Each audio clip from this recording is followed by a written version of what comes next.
आगे महाराज कामदानाथ भगवान का दर्शन किया। यहाँ भरत सब सहित सहाय, मंदाकिनी पुनीत नहाए। मंदाकिनी नदी में स्नान किया।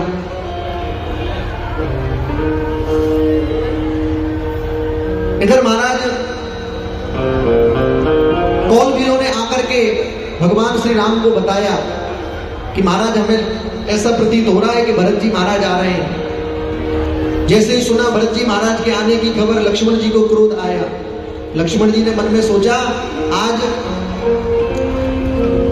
पहले तो मेरे भ्राता को, हमारे भैया को इनकी माता ने वनवास दे दिया और अब ये भी आ गए और सेना लेकर के आ रहे हैं। आज चाहे कुछ भी हो जाए, आज मैं अकेले ही इन सब पर भारी पड़ूंगा। आज अकेले ही प्रभु आप मुझे आज्ञा दो, इस भरत से मैं युद्ध करूंगा। यहाँ कटु वचन बोले हैं। लेकिन जब भरत जी महाराज आ रहे हैं, भगवान श्री राम कहते हैं, भरत लक्ष्मण इतनी जल्दबाजी करना ठीक नहीं है। पहले सामने वाले के भाव को तो देख लो, वो किस भाव से आ रहा है, क्या मन में सोच करके आ रहा है। आगे भरत जी महाराज पहुंचे हैं, भगवान कुटिया में विराजमान है। जैसे ही भरत जी महाराज रोते हुए आए, लक्ष्मण जी का जो क्रोध था वो शांत हो गया और उन्होंने भरत जी महाराज को प्रणाम किया। वर्णन तो आता है कि भरत जी महाराज को जब प्रणाम किया तो पृथ्वी पर माथा रखा। इसका वर्णन यही है कि उन्होंने भरत जी को ही प्रणाम किया कि मैंने आपके बारे में जो सोचा मैं गलत हूं और आप सत्य हो, आपने जो कहा वो सत्य है। कहत सप्रेम नाय महिमा था, भरत प्रणाम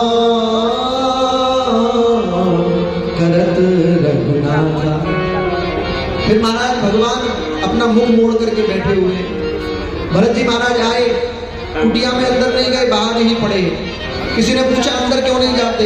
बोले यहाँ तक आ गए, बिना प्रभु की कृपा के अंदर कैसे जाएंगे? अब तो प्रभु को कृपा करनी पड़ेगी। और भगवान क्या कहते हैं, जो तू आवे एक पग, मैं आऊं पग 60, जो तू कर रो काठ सो तो मैं लोहे की लाठ।